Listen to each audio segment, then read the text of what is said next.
सिंधिया का दिल कमल के साथ अटका।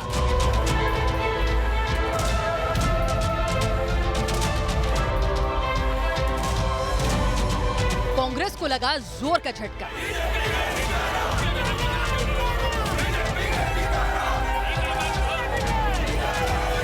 जब खटके कमलनाथ तो छोड़ा हाथ का साथ।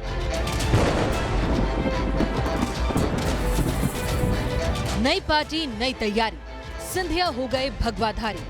भारतीय जनता पार्टी के कार्यकर्ताओं के साथ मिलकर जनसेवा और देश के विकास में योगदान का अवसर मुझे मिलेगा। मुझे वो मंच प्रदान किया जिसके आधार पर जनसेवा और राष्ट्र सेवा पर हम लोग आगे बढ़ पाए। बीजेपी के हुए महाराज, क्या अब लाएंगे शिवराज? श्री ज्योतिरादित्य सिंधिया जी युवा, ऊर्जावान और कल्पनाशील मस्तिष्क के धनी नेता हैं। मैं उनका भारतीय जनता पार्टी में हृदय से स्वागत करता हूं। भोपाल में सियासी बवाल, जयपुर में जमावड़ा, बेंगलुरु से हल्ला बोल।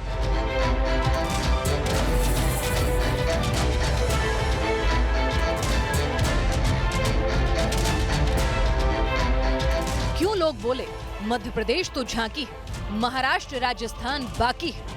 भारतीय जनता पार्टी चोर दरवाजे से सत्ता में आना चाहती है। जनता देख रही है, जब भी चुनाव देश में होंगे कहीं न कहीं जनता भारतीय जनता पार्टी को सबक सिखाएगी। क्या है मध्य प्रदेश का महाराष्ट्र से सियासी कनेक्शन?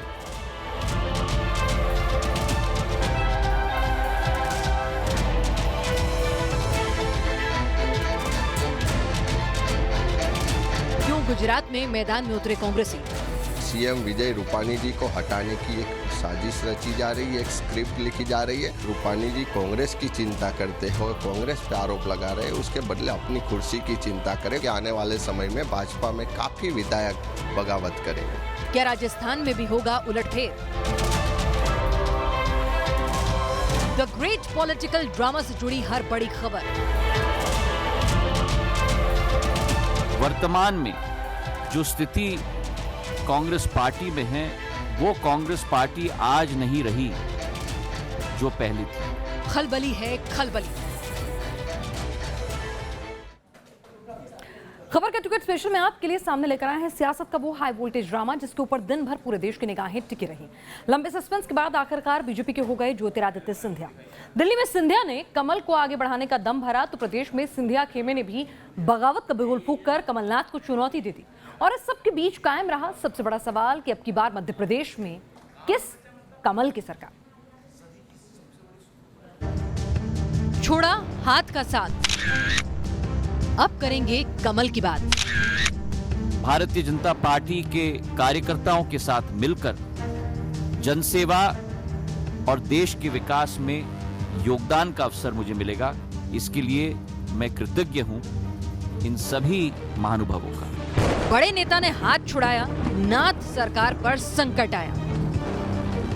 ज्योतिरादित्य सिंधिया के कांग्रेस छोड़ बीजेपी में शामिल होना कितना बड़ा झटका है, ये कांग्रेस कार्यकर्ताओं की नारेबाजी से साबित हो गया।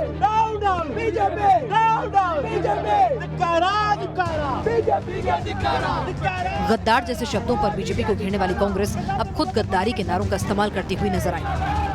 ज्योतिरादित्य सिंधिया और उनके समर्थकों के लिए ऐसे तीखे अल्फाजों को इस्तेमाल करने की सबसे बड़ी वजह है कमलनाथ सरकार का सियासी गणित और कांग्रेस के हाथ से एक प्रदेश छिन जाने का डर। शायद यही वजह है कि कमलनाथ सरकार ने अपने और सहयोगियों के 80 से ज्यादा विधायकों को जयपुर के लिए रवाना कर दिया। 22 विधायक इस्तीफा देकर कर्नाटक में मानो बीजेपी के शरण में जा बैठे हैं और कमलनाथ का सियासी गणित ऐसे हाल में बहुमत से पीछे जा सकता है क्योंकि इस्तीफों के बाद संभावित बहुमत पहले से बीजेपी के पक्ष में है। कांग्रेस के लिए हालात ऐसे हो चले हैं कि सीएम कमलनाथ के दफ्तर के बाहर प्रदर्शन हो रहे हैं और पार्टी के बड़े नेता ही इशारों में कमलनाथ के नेतृत्व पर सवाल उठा रहे हैं। एमपी में सियासी घमासान बचा हुआ है, सियासी संकट है।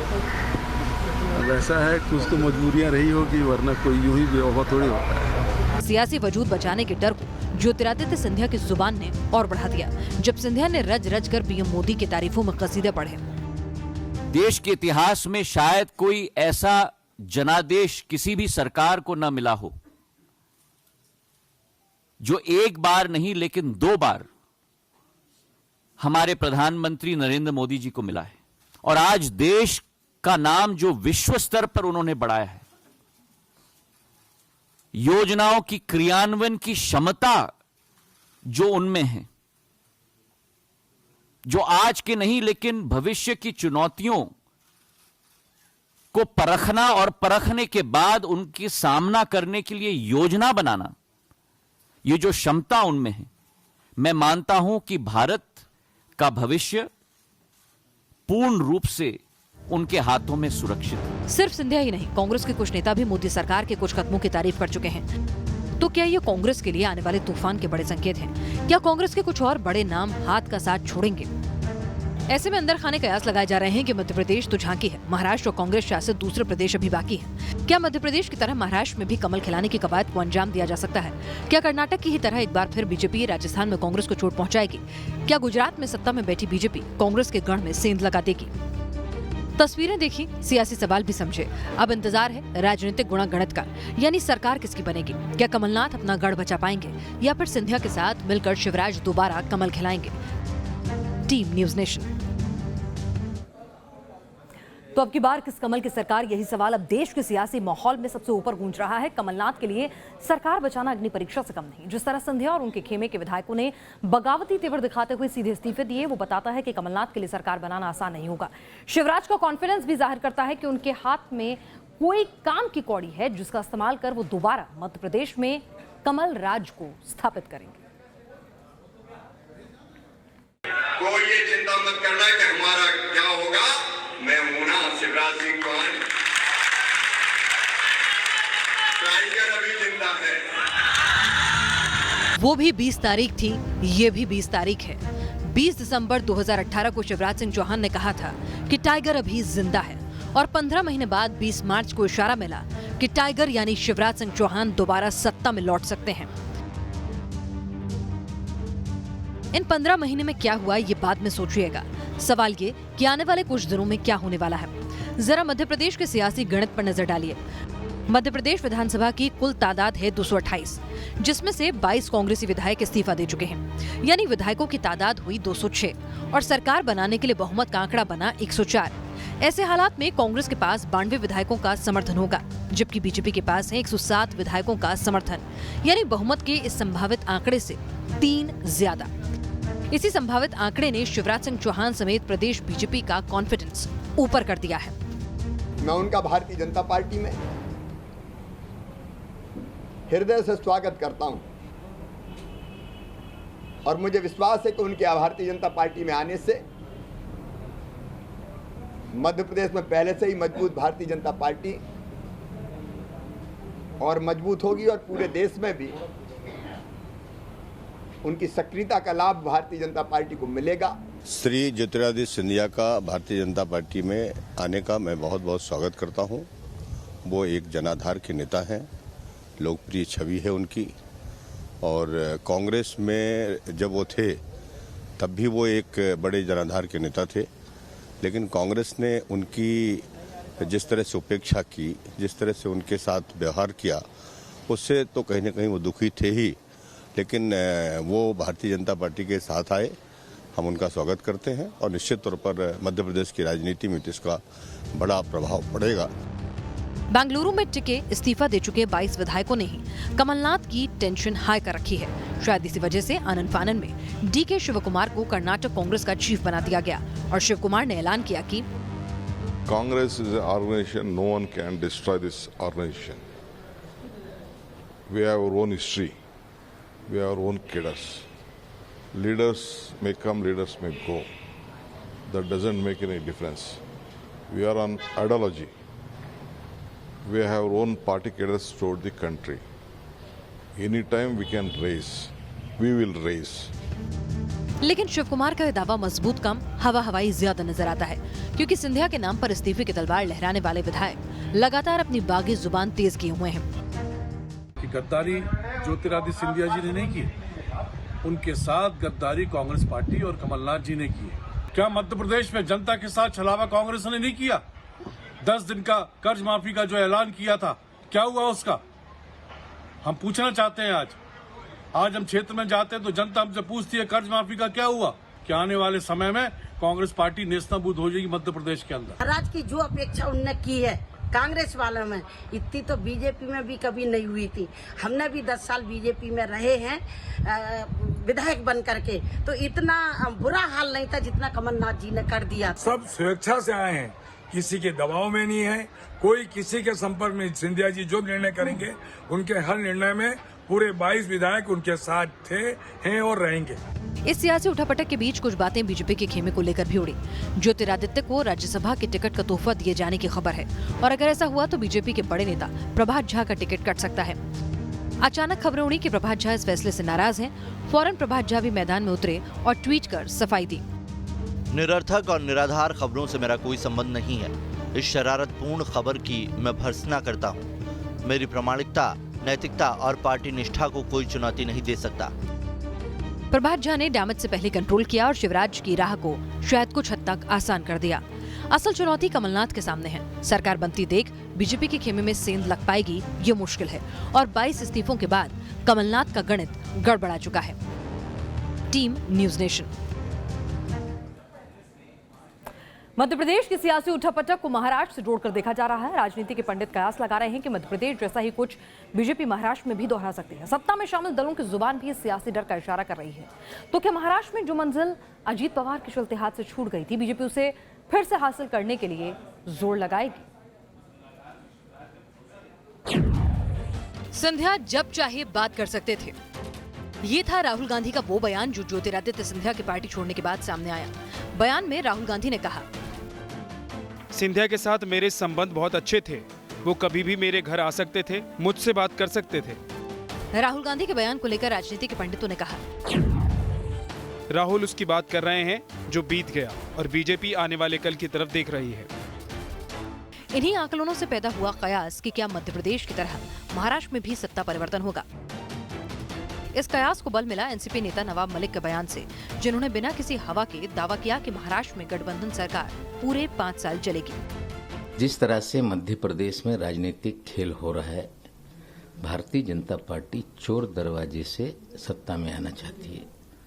जनता ने बहुमत नहीं दिया तो 5 साल इंतजार करना चाहिए। लेकिन जिस तरह से देश भर में सरकारें तोड़ी गई, बीजेपी की सत्ता बनाई गई, बिना सत्ता के भारतीय जनता पार्टी रह नहीं सकती। ये अब सिद्ध होने लगा है। जनता देख रही है। जब भी चुनाव देश में होंगे, कहीं ना कहीं जनता भारतीय जनता पार्टी को सबक सिखाएगी।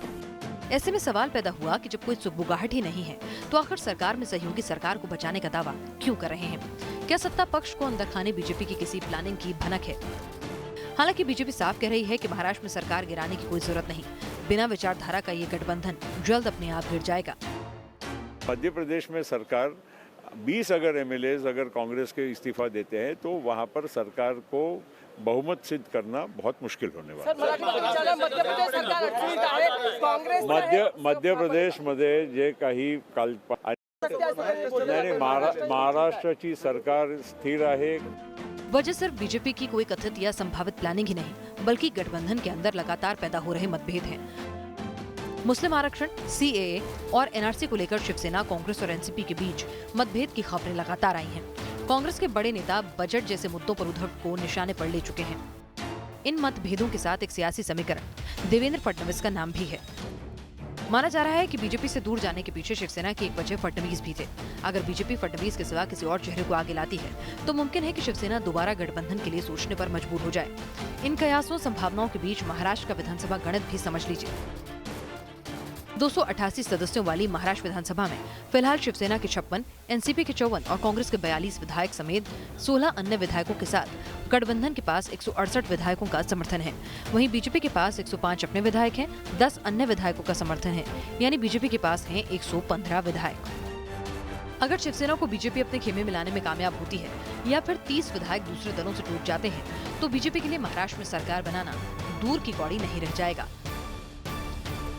उद्धव ठाकरे सरकार को महाराष्ट्र में गिराने के लिए बीजेपी को 30 विधायकों की जरूरत है। जाहिर है ज्योतिरादित्य सिंधिया जैसा ही कोई ताकतवर नेता बीजेपी को महाराष्ट्र में ढूंढना पड़ेगा। इससे पहले अजित पवार को तोड़ने की बीजेपी ने कोशिश की, लेकिन शरद पवार ने उसका खेल बिगाड़ दिया था। अब बीजेपी को अगर उद्धव ठाकरे सरकार गिरानी है तो उसे कड़ी मशक्कत करनी पड़ेगी। वीडियो जर्नलिस्ट राजेश मालकर के साथ सुभाष शिर्के, न्यूज़ नेशन, मुंबई। सिंधिया का पार्टी छोड़ना कांग्रेस के लिए एक बड़ा झटका है। सिंधिया के जाने से सिर्फ एमपी में कांग्रेस संकट में नहीं है, बल्कि जहां जहां कांग्रेस सरकार में है वहां कांग्रेस के भीतर खींचतान नजर आ सकती है, जिसे समेट पाना कांग्रेस के लिए सबसे बड़ी चुनौती है। सिंधिया के पार्टी छोड़ते ही कुछ वरिष्ठ नेताओं की जुबान से साफ तौर पर ऐसे अल्फाज निकले जिनके निशाने पर नेतृत्व और पार्टी की कार्यशैली थी। क्या कांग्रेस आलाकमान ने सिंधिया को नजरअंदाज किया? क्या सोनिया गांधी और राहुल गांधी ने सिंधिया को तवज्जो नहीं दी? क्योंकि एमपी विधानसभा चुनाव को करीब 1.5 साल बीत चुका है, लेकिन इतने दिनों से सिंधिया कई बार अपनी नाराजगी जाहिर करते रहे, लेकिन किसी ने भी सिंधिया की तरफ ध्यान नहीं दिया। ऐसे में अब सिंधिया ने अपना रास्ता तलाश लिया है और एमपी कांग्रेस को सबसे तगड़ा झटका दे दिया है। ऐसे में सवाल है कि सिंधिया के झटके से कांग्रेस कैसे उबर पाएगी? क्या सिंधिया का असर पूरी कांग्रेस पार्टी के भीतर नजर आने वाला है? क्योंकि कांग्रेस पार्टी में ऐसी आवाजें अभी से उठने लगी है। ऐसा दिख रहा है कि जो लोग पार्टी में किसी महत्वपूर्ण पद पे हैं या सरकार में हैं, वो एक अपनी दुनिया में है और वो कोशिशें कर रहे हैं कि जो दूसरा ग्रुप है, बाकी लोग हैं, उनको खत्म कर दिया जाए। और ऐसे में जब दिल्ली में सुनवाई नहीं हो रही है, तब इस प्रकार का बिखराव बड़ा साफ साफ दिख रहा है।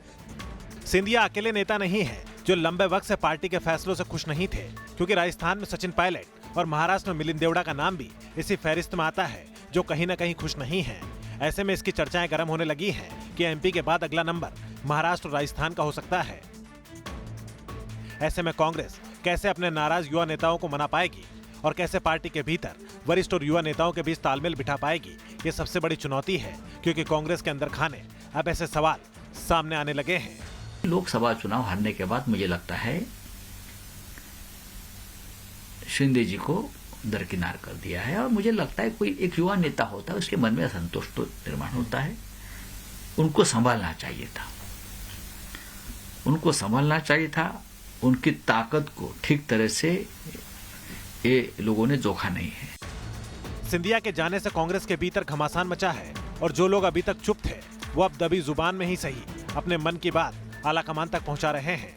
ऐसे में देखना है कि कांग्रेस हाईकमान का अगला कदम क्या होता है और कैसे कांग्रेस के सीनियर नेता पार्टी को एकजुट रख पाते हैं। T news nation. तो कांग्रेस के सामने सिर्फ मध्य प्रदेश में सरकार बनाने की चुनौती नहीं है, चुनौती उन नेताओं को भी एक साथ बांधे रखने की है जो कांग्रेस की नीतियों से और नेताओं से खासे नाराज चल रहे हैं और वक्त वक्त पर वो मोदी सरकार की नीतियों का, मोदी सरकार का गुणगान करते रहते हैं और कांग्रेस की कमियां जो हैं उजागर करते रहते हैं। तो उनको भी बांधे रखना कांग्रेस के लिए एक बड़ी चुनौती होने वाला है। और जिस तरह से ये खबरें जो हैं वो गरमा रही हैं कि अब मध्य प्रदेश के बाद हो सकता है महाराष्ट्र या फिर दूसरे राज्यों में भी कांग्रेस को तोड़ने की कोशिश करे बीजेपी, उसका भी कांग्रेस को ख्याल रखना होगा और इसीलिए राजनीतिक खलबली एक तरह से कहें तो मची हुई है। हमारे इस खास पेशकश में फिलहाल के लिए इतना ही। देश और दुनिया की तमाम अहम खबरों के लिए आप देखते रहिए न्यूज़ नेशन।